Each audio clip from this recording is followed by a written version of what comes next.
Hi everyone, I'm Casey. Today I want to tell you the story of Margaret, a mother who had to stand on the edge of betrayal and love to protect what is most precious. Join me as we step into her mind to feel every heartbeat of pain and resilience. This house in Connecticut has never felt this quiet, even though Sarah and Brad are right there in the next room. You know, the most painful thing is not actually being alone. It is being surrounded by the people you love most and realizing you have become invisible, like a ghost in your own kitchen. I just sit here, staring at the screen of my Kindle, hoping for a single text from Sarah asking what I want for dinner. But the screen stays dark. It is cold, just like the atmosphere in this house lately. I spent my entire life building this home, saving every penny from my late husband's patents to ensure Sarah had everything she ever needed. But now, reaching this peak 65 milestone, I feel like a piece of old furniture that has become an eyesore. Brad, the man Sarah calls her soulmate, knows exactly how to make me feel worthless. He uses these polite, scripted smiles, but his eyes are always filled with a quiet contempt. The doorbell rings, breaking the silence. It is Patricia from my book club, holding a bag from Target. She has that warm, genuine smile that I have not seen in this house for weeks. "Margaret, I missed you on our morning walk, so I brought over some of those blueberry muffins you like," she says. Her kindness makes my chest tighten. A neighbor notices when I am missing, but my own daughter does not even realize I am fading away. Brad suddenly appears, cutting us off. "Are you bothering the neighbors again, Margaret? I told you, you need your rest for the wedding. Don't overdo it." His words are like a sharp sting. I remember trying to talk to Sarah about the wedding menu yesterday, but she just sighed. "Mom, Brad is taking care of everything," she told me. "Please, just do not make it harder than it needs to be." I look at the dining table where I had set 3 places so carefully. They are gone now. Brad took Sarah to a steakhouse in the city, leaving me here with a bowl of wilted greens. Patricia reaches out and squeezes my hand, and that small bit of human warmth is the only thing holding me together. I watch the lights of Brad's expensive car disappear down the driveway, and a heavy, dark suspicion starts to take root in my heart. A truth that no one else wants to see. After Patricia leaves, I find myself drifting toward my husband's old study. The room still carries that faint, comforting scent of aged oak and the quiet dust of years gone by. I reach for the heavy, leather-bound family album, the one that holds the fragments of a time when we were each other's entire world. But as I turn the yellowed pages, I start to see the empty spaces that have been growing wider and colder over the years. I remember last Thanksgiving so clearly. The turkey sat on the table, golden and untouched, turning cold as I stared at a short, 3-word text from Sarah. "Busy. Sorry." It turns out she was occupied accompanying Brad to some lavish fundraiser, playing the part of the supportive partner to help him build his reputation. Or that night, I was rushed to the hospital with sudden chest pains, the kind that make you wonder if you will see the sunrise. The person sitting in that uncomfortable plastic chair by my bed all night wasn't my only daughter. It was Patricia. She walked away from her shift at the office without a second thought, just to be there. Sarah only showed up for 10 minutes the next morning, her eyes never leaving her phone screen, because Brad apparently needed urgent advice on a new real estate project. The most painful memory, though, was the anniversary of my husband's passing. I stood alone at his grave under the gray, lonely drizzle of Cedar Ridge, feeling every bit of my 65 years. While I was standing there in the mud saying goodbye, Sarah and Brad were miles away, busy closing a deal on a luxury condo. They were using the inheritance money my husband had spent his life's blood to leave behind. Every time Brad steps into this house, he never once asks how my back is feeling or if the rose garden needs more mulch. He only appears when there are legal papers that need my signature or when he wants to poke around the potential value of my husband's old patents. I can still see last week's dinner in my mind, like a movie I never wanted to watch. He was beaming, being so incredibly charming and attentive to my friend Helen. But the very second she turned her back, the mask slipped. His face shifted into something cold. He snapped at me, his voice a sharp hiss, just because I accidentally spilled a tiny drop of wine on the sleeve of his expensive suit. I see it now. His kindness is just a costume, tailored perfectly for people he thinks have utility value. To him, I'm just a nuisance, a shadow in the corner that he manages with a thin, brittle layer of forced politeness. I shut the album with a heavy thud that echoes in the quiet room. A question begins to burn in my mind, hot and persistent. Why does a stranger like Patricia worry more about my safety and my well-being than my own flesh and blood? I realize now that Sarah isn't just being manipulated by his words. She is slowly becoming an accomplice, allowing him to push me further and further out of her life. That $400,000 of retirement money she moved into Brad's accounts isn't just a number on a ledger. It is the very foundation of our trust and the security of this family, and it is being eroded by a man who does this for a living. I am done playing the part of the frail, aging mother who just watches from the sidelines. It is time to find my strength again and protect the legacy my husband left for us. The next morning, I wake up not to the harsh sound of an alarm, but to the soft golden glow of a Connecticut autumn sun filtering through the curtains. For months, my first instinct has been to reach for my phone to check if Sarah sent a good morning text or if I missed a call. But today I stop myself. I look at that dark, silent device and find myself a genuine smile that has been missing for a long time.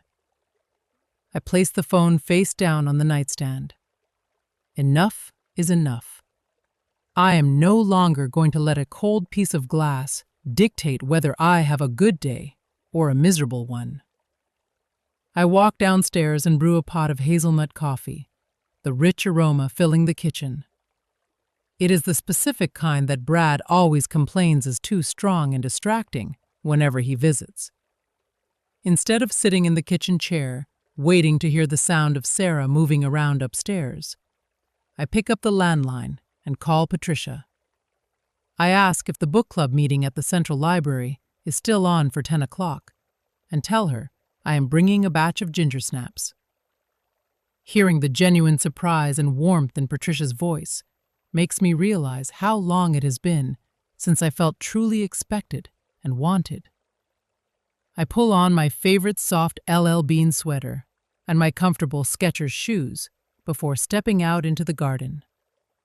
I take a deep breath of the crisp, fresh air, ignoring the heavy, oppressive silence of the house behind me. At the library, surrounded by the comforting smell of old books and familiar, friendly faces, I feel a spark of energy I thought I had lost. We sit together and talk about the latest novel, but we are really doing something much deeper. We are warming each other's spirits with the simple stories of our daily lives. Linda shares her frustrations about the different multivitamins she is taking, and I find myself laughing while sharing tips on how to prune rose bushes for the winter. There is no judgment here, and no one is looking at me like I am a paranoid or difficult old woman. I realize that even as inflation and the cost of living in America continue to rise, the most valuable thing we have is not in our bank accounts. It is the sincere presence of these people who have become my chosen family. They do not share my blood, but they are filling the hollow space that Sarah and Brad left behind. Family, I have learned, is not just about who you are related to. It is about who chooses to stand by you when you feel the most invisible. Ever felt like you're begging for a child's love while a friend understands you better? Margaret is finally choosing herself instead of waiting for Sarah to notice her. What do you think of her decision? Share your story or leave a word of encouragement for Margaret below. I walk back into my home in Connecticut, and for the first time in months, my feet feel light, as if I have finally dropped a heavy sandbag I didn't even know I was carrying. Spending the morning with Patricia and the women from the book club reminded me of something vital. I am still Margaret. I am the woman who stood side by side with my husband as we built our lives and our business from the ground up. I am not the confused, elderly woman who needs constant supervision, the way Brad has been trying to make me feel. But as soon as I push the door open, the heavy, expensive scent of Brad's cologne hits me like a physical wall, and I know my brief moment of peace is over. Brad is sitting at the kitchen island, slowly swirling a glass of white wine as if he owns the place. He looks up, and that bright, rehearsed smile of his spreads across his face. The kind of smile I used to think was charming and polite. Now, it just makes my stomach turn with its obvious insincerity. "Oh, Margaret," he says, his voice dripping with forced warmth. "You look absolutely radiant. It seems that little walk was exactly what you needed." He stands up and walks toward me with an air of concerned kindness, reaching out as if to help me take off my LL Bean coat. But I don't let him. I take a deliberate step back, maintaining my own space, and hang the coat on the rack myself. There is a long silence that stretches for a couple of seconds. I see his smile tighten at the corners, just for a moment, before he recovers his mask of composure. He leans against the counter and sighs, adopting a deep, serious tone that he uses when he wants to sound like the man of the house. "You know, Margaret, Sarah has been so incredibly worried about you lately," he begins, and I can hear the manipulation woven into every word. "She's terrified that, with inflation being what it is, your retirement portfolio might not be enough to sustain you." He gestures vaguely toward the window, as if the rising cost of living in America is a monster lurking just outside our door. He tells me that even the price of gas and groceries is enough to make anyone lose sleep these days. Then, he leans in closer, his eyes searching mine for any sign of the weakness he's grown used to exploiting. "I've been talking to Sarah, and we think it might be time for me to take a look at your late husband's patents. I have some very influential partners over at Yale who specialize in maximizing these kinds of assets for families like ours. After all, we are a family, right?" He is trying to lead me right back into the same financial trap that already cost Sarah $400,000 of our security. I don't look away, and I don't offer him a single word of explanation or apology. Instead, I walk over to the sink and pour myself a glass of cool water, feeling the weight of my own silence. I take a slow sip, letting the stillness in the room work in my favor. "I appreciate the concern, Brad," I say, my voice steady and clear. "But when it comes to my husband's patents and my own finances, I already have a private lawyer and a few very trusted friends who are assisting me. I have absolutely no intention of changing how things are managed at this time." I see him freeze. The wine in his glass ripples slightly as his hand gives a tiny involuntary shake. "But Sarah will be so disappointed if she thinks you don't trust her future husband," he says, reaching for that old weapon of guilt that used to work so well on me. I just give him a faint, calm smile. Sarah will understand that I am simply protecting the legacy her father worked his whole life to leave for her. Now, if you'll excuse me, I need to rest.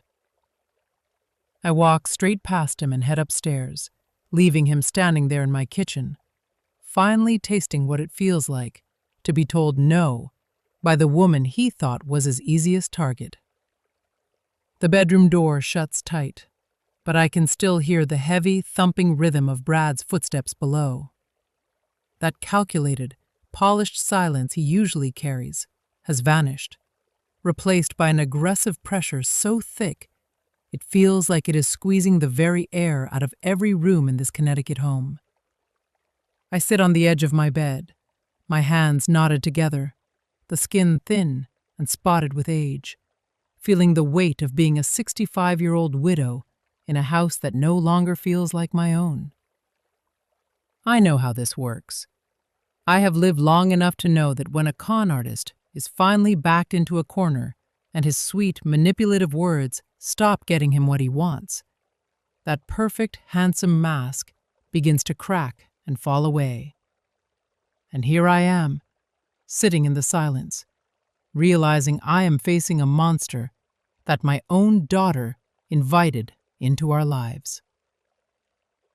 Saturday morning feels heavy and stagnant, like the Connecticut sky right before a massive winter storm hits. I am in the kitchen, trying to brew a simple pot of chamomile tea to settle the trembling in my nerves, when Patricia lets herself in through the back door. She does not knock, because she has the privilege of a true friend, the kind of person who knows when you are drowning without you having to say a word. She is carrying a weathered, dark yellow folder, and her eyes behind her reading glasses are filled with a sharp, piercing worry. "Margaret," she begins, her voice low and urgent, "I found exactly what you were looking for. These tax records and statements." But before she can even finish her sentence, Brad storms into the kitchen. He is not wearing his usual expensive tailored suit today. He is just in a dark polo shirt, and his face is twisted into a sneer of pure, unfiltered hatred that looks nothing like the man Sarah thinks she is going to marry. "You again?" Brad spits the words out as if they were poison. "Does this meddling, busybody neighbor not have anything better to do than haunt our house and stick her nose where it does not belong?" He moves toward Patricia, using his height and his physical presence to try and intimidate her, to make her feel small in her own skin. He snatches the folder right out of her hands and hurls it across the kitchen floor with a violent force, sending white papers flying like autumn leaves across the linoleum. "Margaret," he rants, his face turning a dark, ugly shade of red. "Are you really going to let this stranger ruin the financial future of our family? She is a nobody, a failed, washed-up woman trying to cling to you because she wants a handout from your husband's estate." He turns his gaze back to me, his eyes burning with a cruel fire. "If you let her set foot in this house again, I will make sure Sarah never speaks to you as long as she lives. You will die in this house, completely alone and forgotten. Do you understand me?" A wave of intense heat rushes from the base of my spine all the way up to my head, a pure and electric anger that I have not felt in decades. Every ounce of the fear and the hesitation I had been nursing for months just evaporates in an instant. I step forward, placing my body firmly between Brad and Patricia, refusing to let him bully her for one more second. "Enough, Brad!" I scream the word so loud it echoes off the kitchen cabinets, and he actually flinches back, his jaw dropping in genuine shock. "You have absolutely no right to speak about Patricia that way, especially not in this house. You call her a stranger? She is the stranger who held my hand in the hospital when I was terrified and alone, while you were busy making excuses. She is the stranger who brought me comfort and kindness when my own daughter could not be bothered to look up from her phone. And you?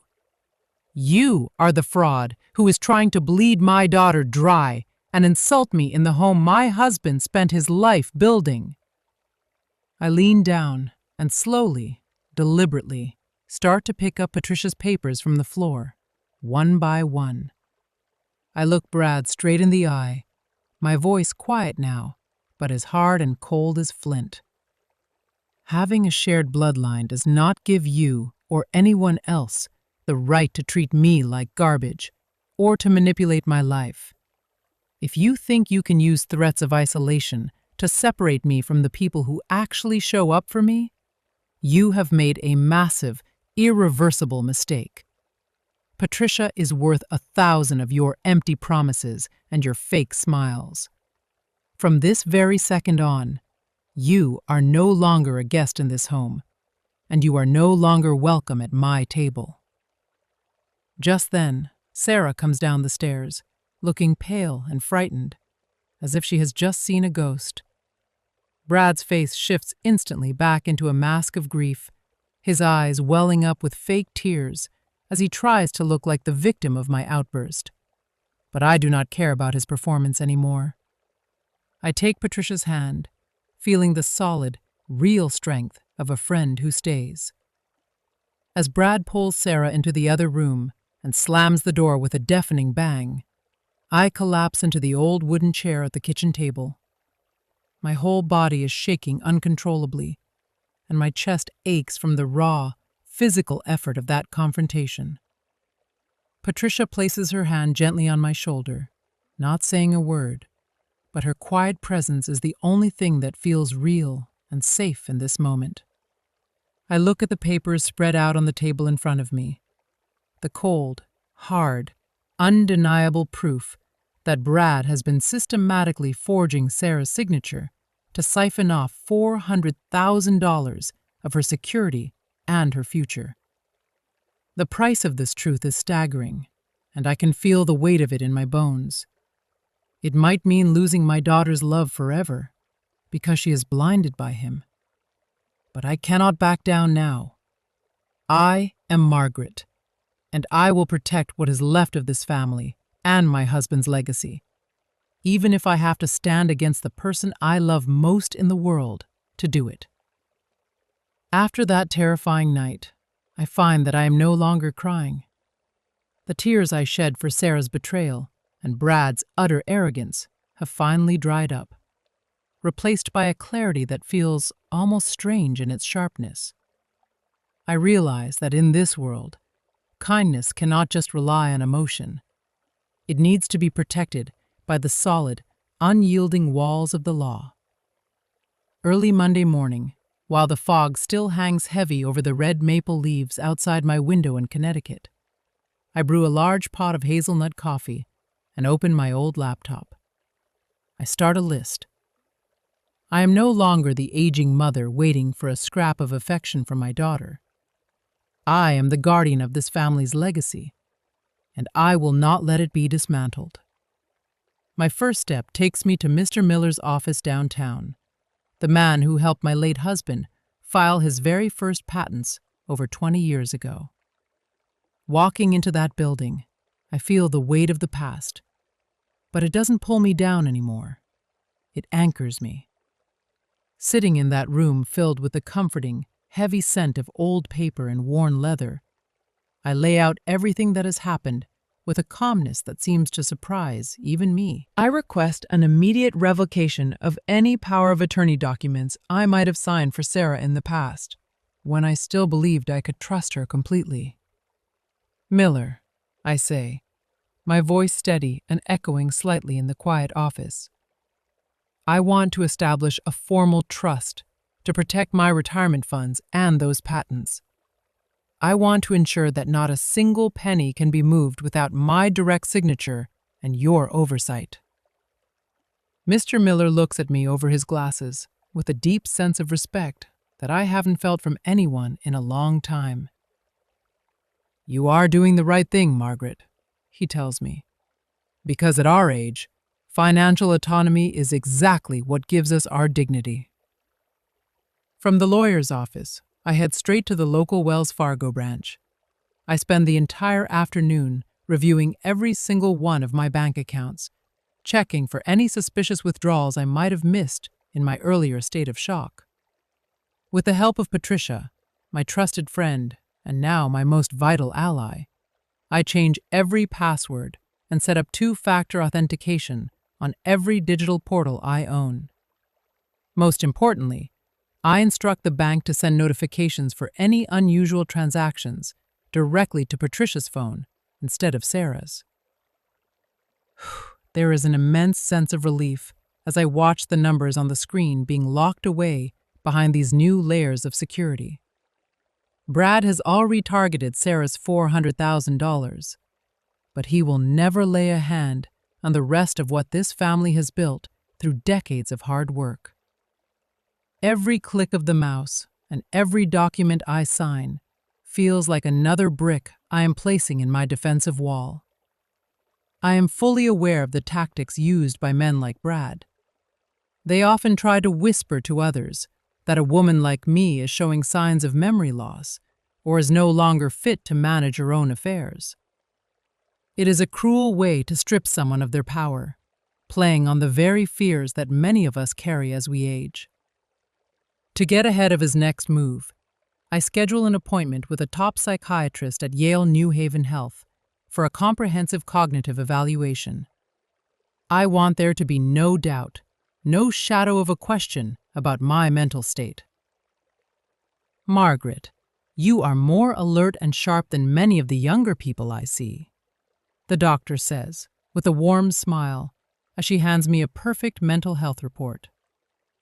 I hold that piece of paper in my hand and feel like I have been given an impenetrable shield. He can call me an old woman all he wants, but medicine and the law now state that I am a woman in full control of her life. When I return home, I do not go through the front door, avoiding the chance of another draining confrontation.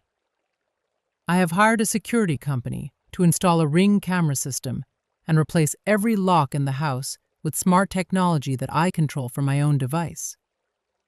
I also set up a small, heavy safe in a place only I know about, where I keep the originals of all my important documents and the voice recorder I have been using to capture Brad's true nature. As the locksmith drills into the door frame, the sound does not irritate me. It sounds like music, the sound of my own safety being restored. I watch Sarah and Brad from a distance as they whisper in the living room, likely planning a honeymoon funded by what they think is my money or Sarah's stolen future.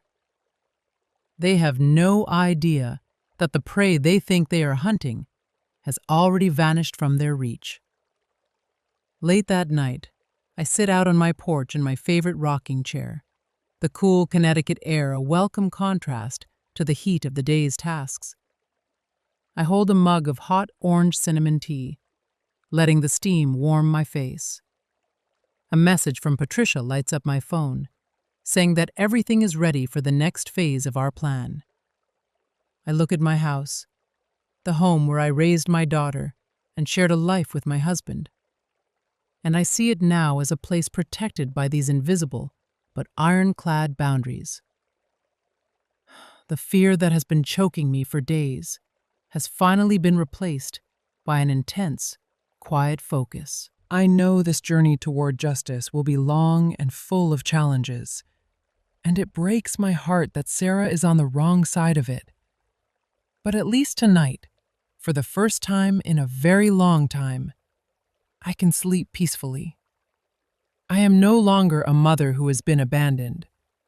I have become a woman who knows exactly how to protect herself and the legacy she was entrusted with. After building my legal fences and fortifying my position, I honestly thought I would have to stand alone in that fortress. I had mentally prepared myself for a life of solitude, facing stacks of bills and the cold, stinging silence of my daughter Sarah. But I was completely wrong. It turns out that when you finally find the courage to stand up for your own dignity, the universe has a way of sending exactly the right people into your life. Patricia asked me to meet her at the corner bakery, a small, cozy spot in Cedar Ridge, where the scent of cinnamon and baked apples always fills the air. When I walked in, I was surprised to see not just Patricia, but also Helen, a longtime friend who usually stays within her own private, high society circles. They did not look at me with the typical pitying eyes of curious neighbors. Instead, Helen pushed a warm almond latte toward me and gripped my hand tightly. She told me clearly that they knew all about Brad and that I should never think I have to carry this burden by myself. Helen shared that she had quietly used her various connections throughout Connecticut to double-check that man's history. It turns out, he never even graduated from Yale. He is actually a professional who specializes in hunting for middle-class families going through difficult transitions. Patricia handed me a list of other women who had been his victims in the past. Sitting there between them, listening to their sincere words of encouragement, I felt the icy coldness that had settled in my heart finally beginning to melt. These women are not my blood relatives, and they do not carry my husband's name, but their concern for my well-being felt more genuine than anything I have received from the daughter I spent my life nurturing. We spent the entire morning in planning, not focusing on hatred, but on how we would navigate this storm together. I realized a very expensive lesson. Family is not just the place where you are born. It is the place where you feel safe and respected. When Patricia offered to stay over at my house for a few nights so I would not feel so empty, I could not help but cry tears of pure gratitude. I am no longer just a lonely widow being pushed to the edges of society. I am a vital part of a community, a proud and loving chosen family. Ever found that chosen family warms your heart more than blood? Margaret did. Sometimes the kindest souls aren't relatives, but friends like Patricia or Helen. Do you have a chosen family in your life?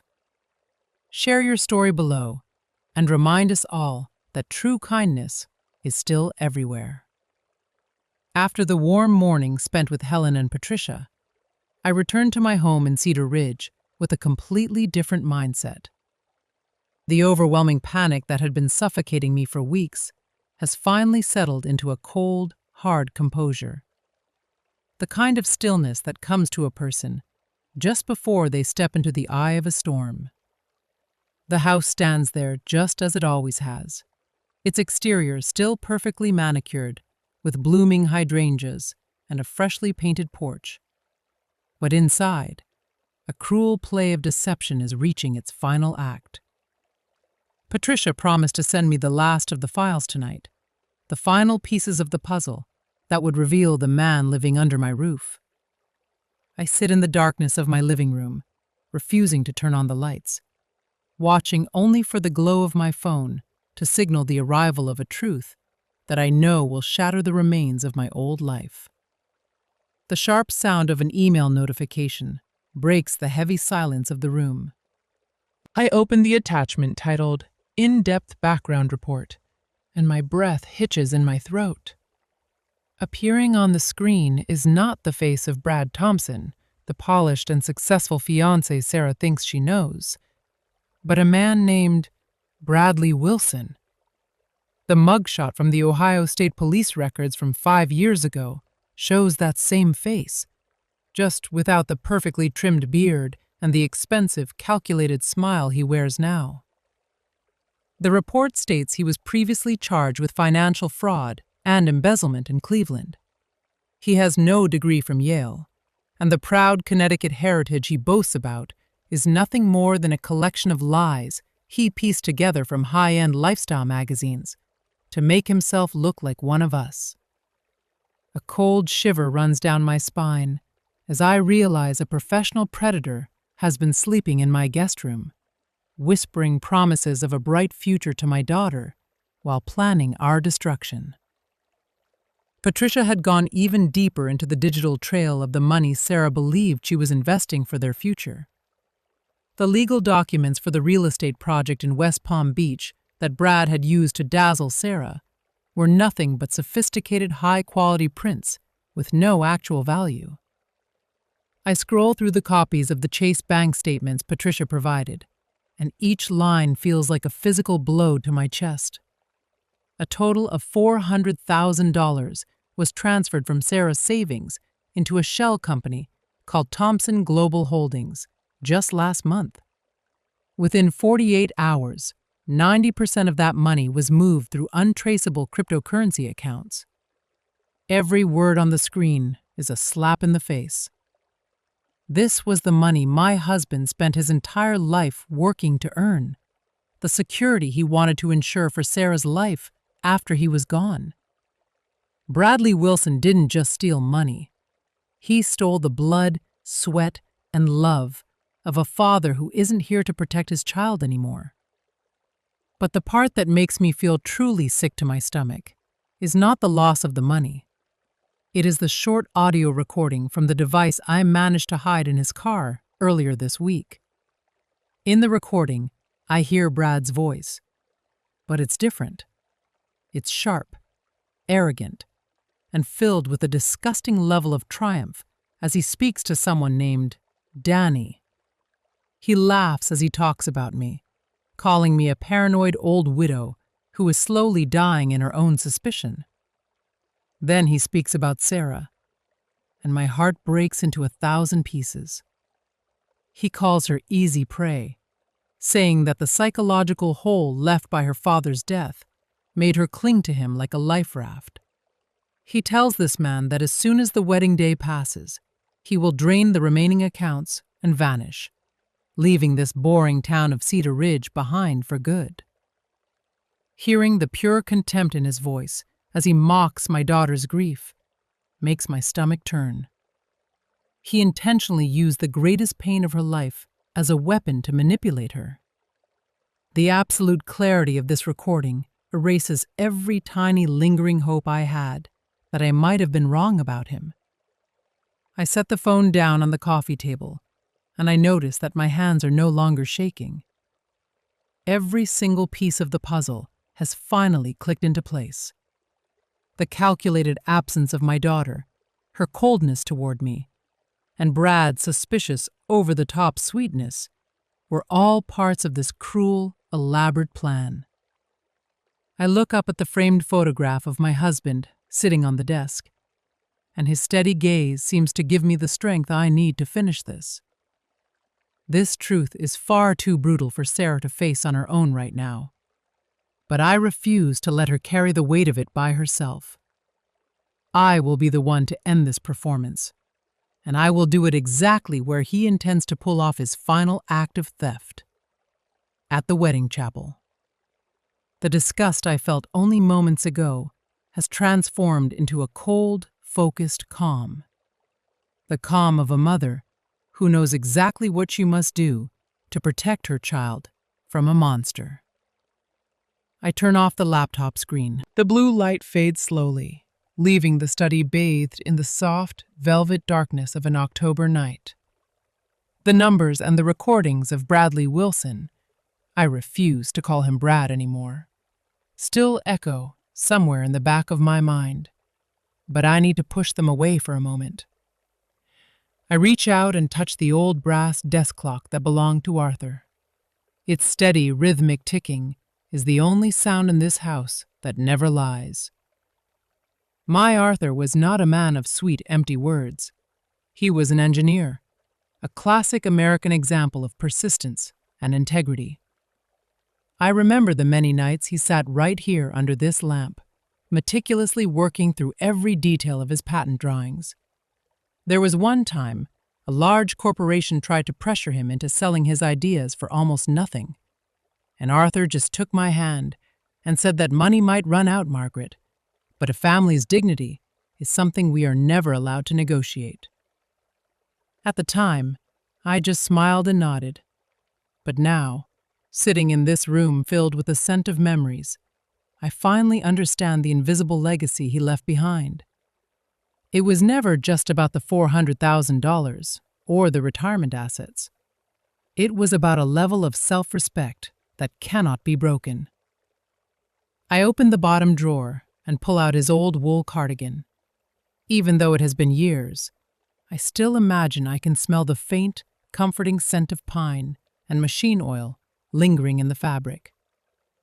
I drape it over my shoulders, and for a moment, it feels like Arthur is wrapping his arms around me, shielding me from the storm gathering outside. I feel like a child being comforted after a long, painful day. Protect Sarah, Margaret, but do not protect her by covering up a lie.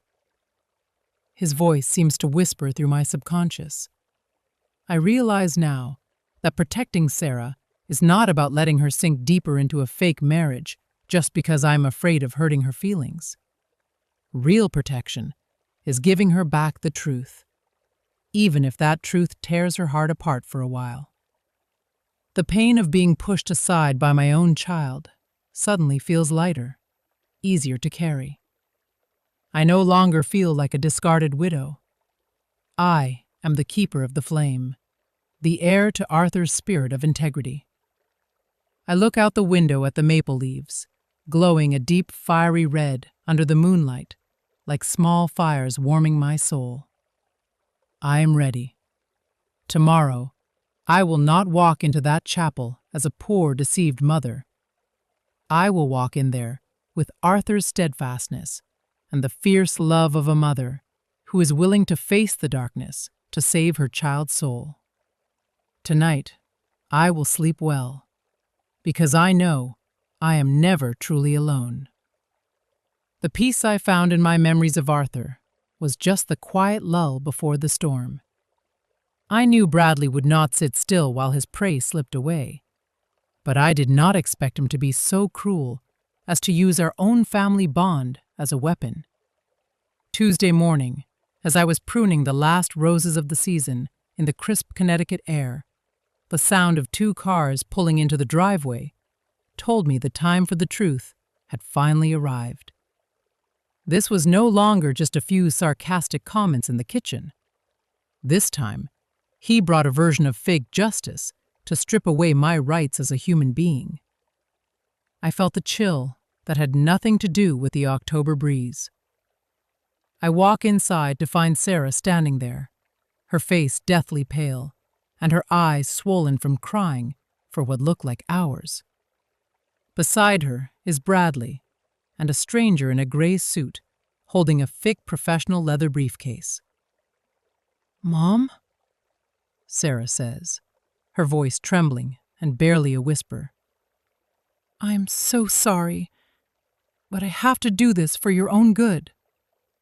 Bradley steps closer, wearing a mask of fake sorrow that makes my stomach turn.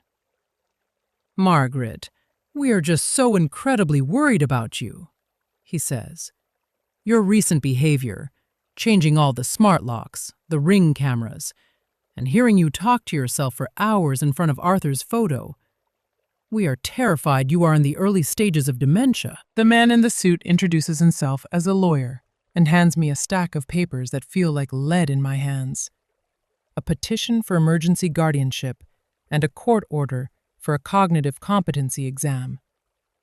A sense of total violation makes my chest tighten until it is hard to breathe. They are standing in my living room, the place where I raised Sarah and shared a life with my husband. And they are declaring that I am no longer fit to manage my own life. Bradley continues, his voice as sweet as poisoned honey, trying to sound like the protector of the family. "You know, in this vulnerable state, you are so easy to be exploited by people like Patricia, who do not have your best interests at heart," he says. "To protect Arthur's assets and his valuable patents, Sarah needs to be named as your legal guardian and manager of everything. It is the best way for you to finally rest."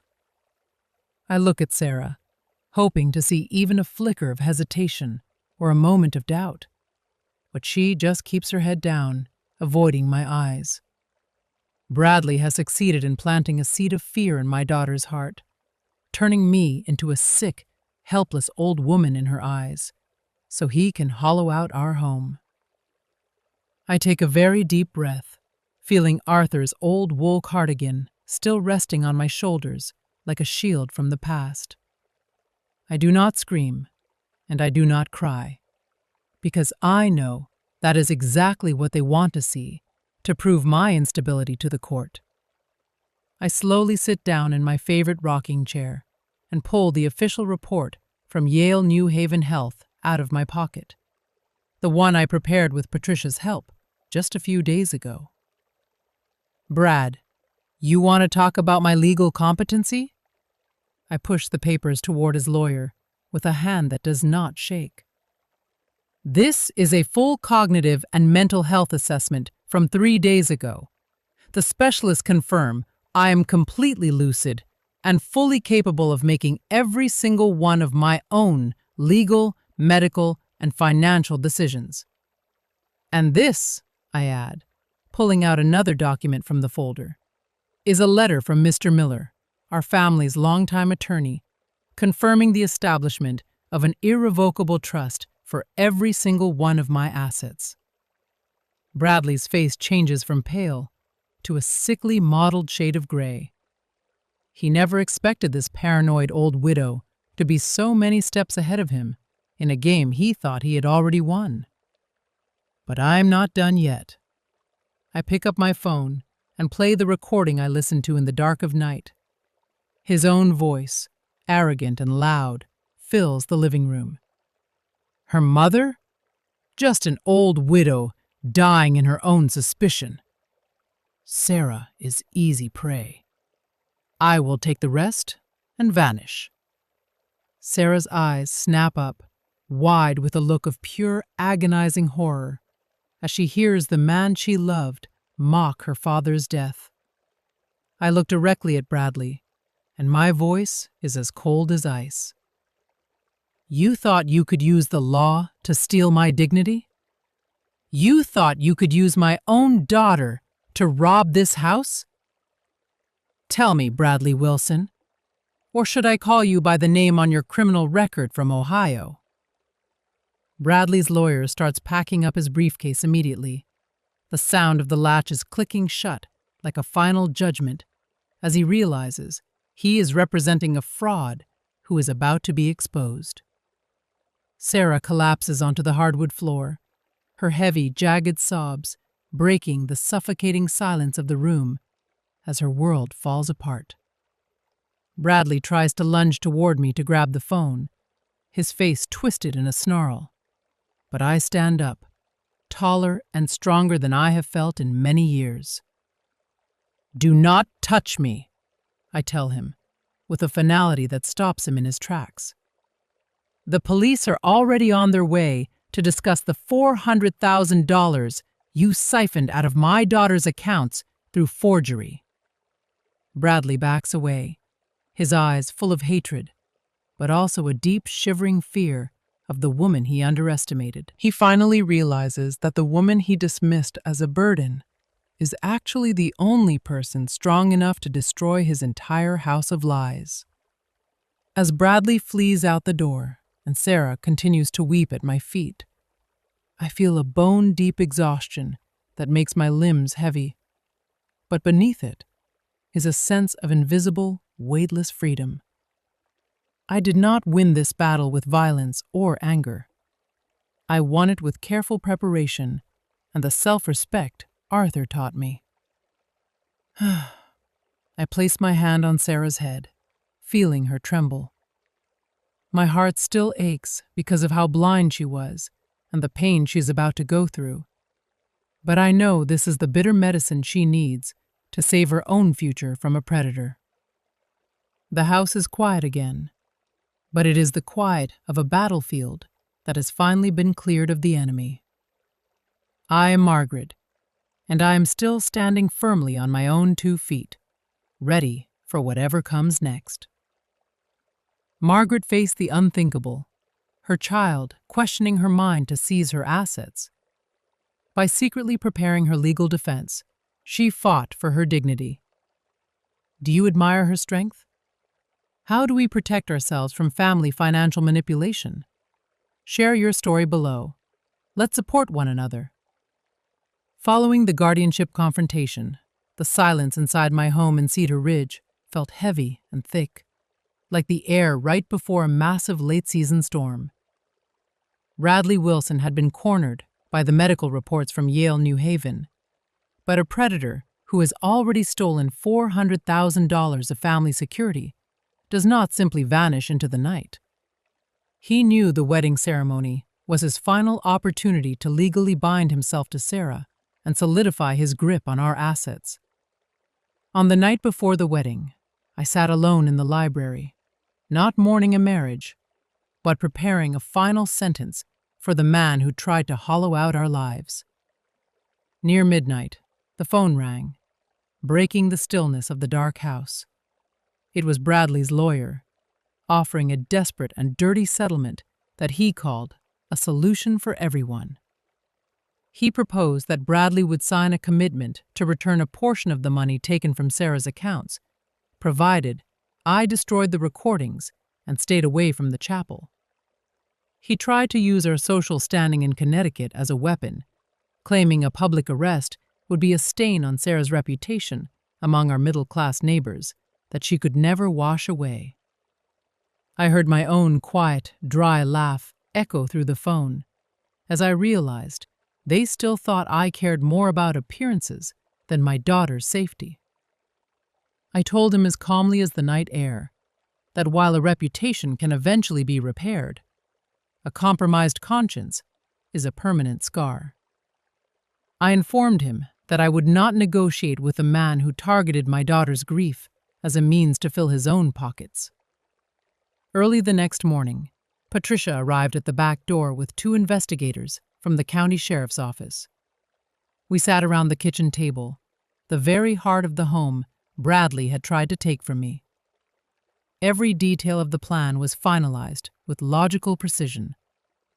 They would wait at the back of the chapel, out of sight, until I gave the final signal to intervene. When one officer asked if I was absolutely certain I wanted to expose him during the ceremony, I knew the answer in my soul.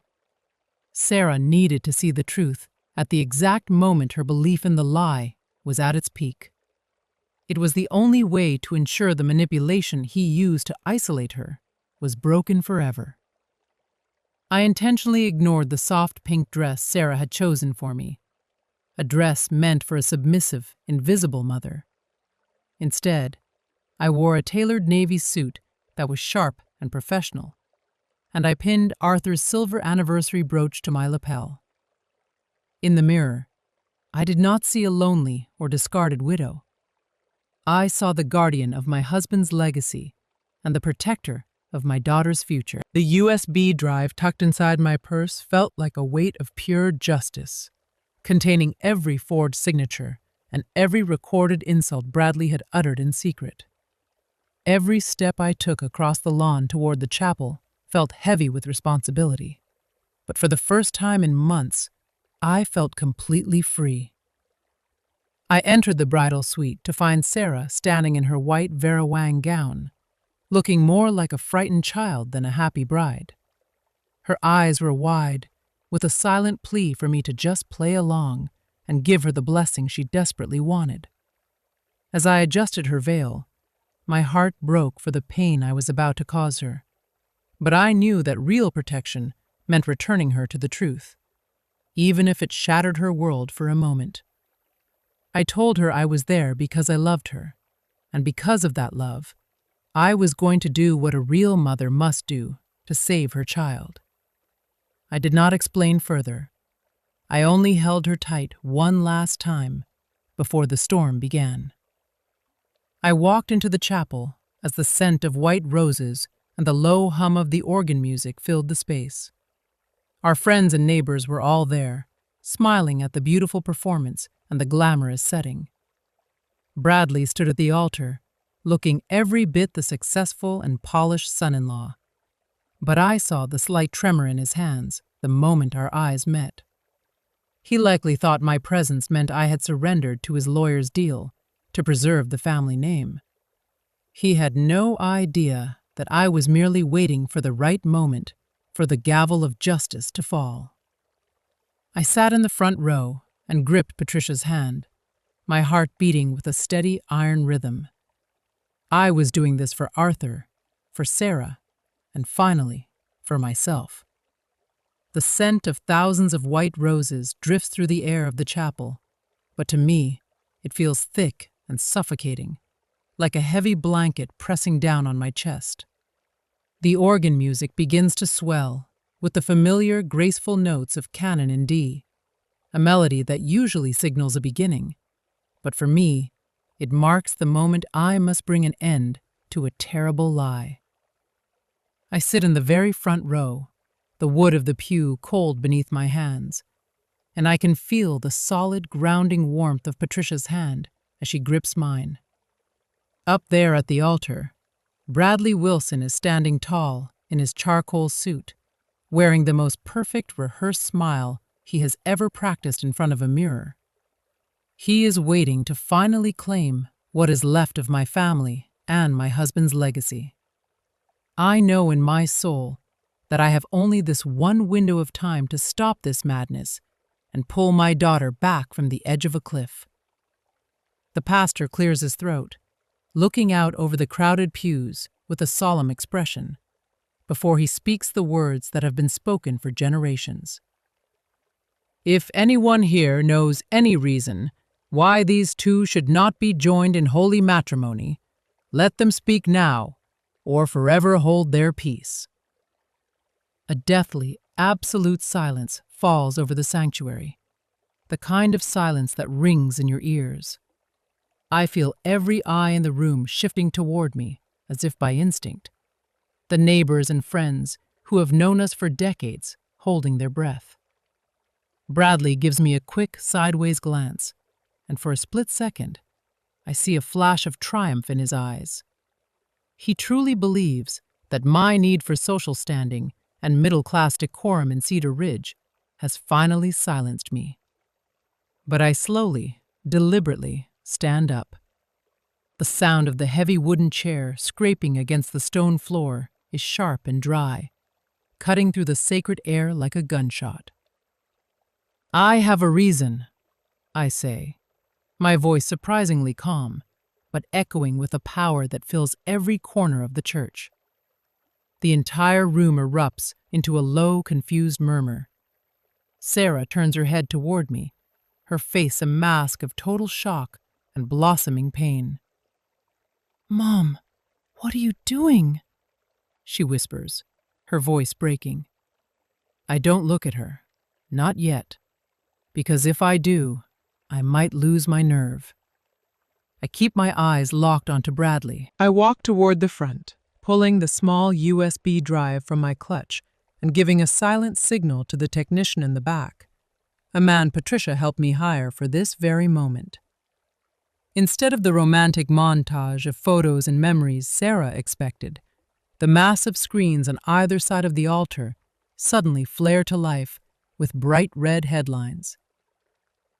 Wanted for financial fraud, Bradley Wilson, State of Ohio.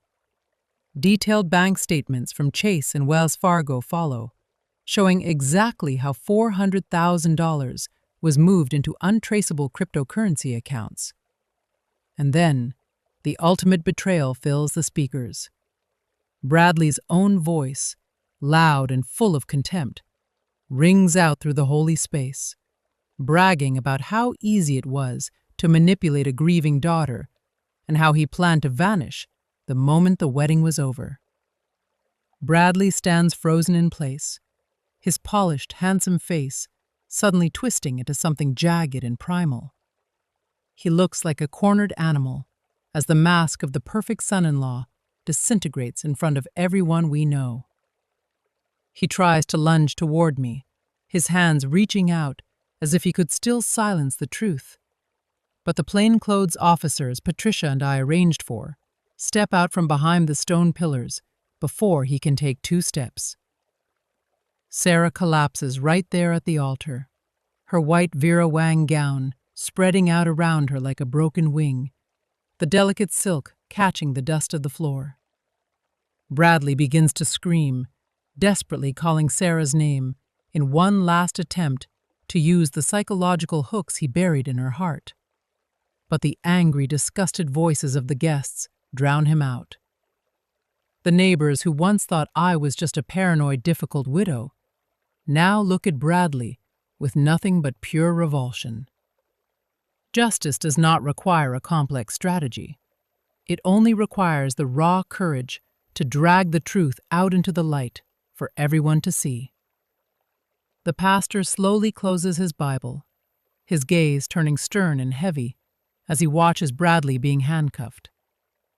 In the house of the Lord, there is no room for a life built on lies, he says, his voice deep with a profound sadness. I walk over to Sarah, intending to help her up, but she can only sob into her hands, her whole body shaking with the weight of the realization. "I'm so sorry, Mom," she gasps between breaths. "I was so blind." I don't tell her I told you so, and I don't show any anger.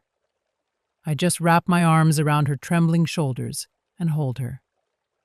The truth can feel as sharp and as painful as a deep cut, but it is the only way to make sure the wound is finally clean so it can begin to heal.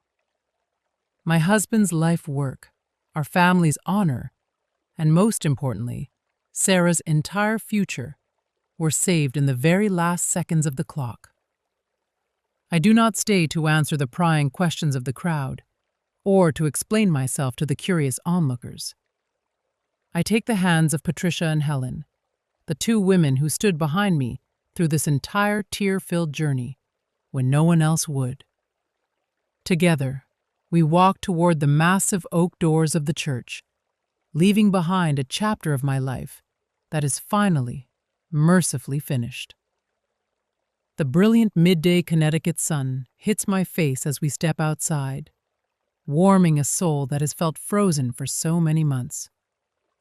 I look down at my hand and see Arthur's wedding ring glinting in the light, and I feel like he is finally at peace too. I did it, Arthur. I didn't just protect the money. I protected the dignity of our name. I take a long, deep breath and feel my chest loosen, the weight finally lifting for the first time in a very long time. Helen drives us away from the chapel, and as I look in the rearview mirror, I watch the steeple fade into the distance. A few messages flash on my phone from old friends, people who are apologizing for doubting me or for staying silent when they saw Brad's behavior. But those apologies don't matter as much as they might have a week ago. The greatest vindication doesn't come from the words of others. It comes from the absolute stillness and peace I finally feel in my own heart. I am no longer the mother who is pushed to the sidelines or the widow who is being abandoned. I am the woman who took her life back and wrote her own ending. Bradley Wilson will have to face a courtroom and a prison cell. But for me, the most important judgment has already been delivered, right there at the altar. It was the judgment of the truth and the power of a mother's real, unyielding love. 6 months have passed since that morning the Cedar Ridge Chapel was transformed from a wedding venue into a crime scene. The long, biting snowstorms of the Connecticut winter have finally melted away, giving way to the vibrant, tender greens and soft blossoms of a New England spring. My house is no longer a cold, silent fortress built for defense. It has breathed again, becoming a true home where the sound of laughter is no longer a rare luxury. On this quiet Sunday afternoon, the air is thick with a mouth-watering scent of a cinnamon-spiced apple pie cooling on the counter, and roasted herbs from the oven. I am no longer a woman sitting in the shadows, waiting for a text message that was never going to come. Patricia is here in the kitchen with me. A tune, as she helps me set the table with the good linens while Helen walks through the door with a premium bottle of chilled white wine and a genuine warm embrace. Most importantly, Sarah is sitting right there by the window. After months of difficult therapy and her own quiet, determined effort to mend the fractures of our past, she has finally found her real smile again.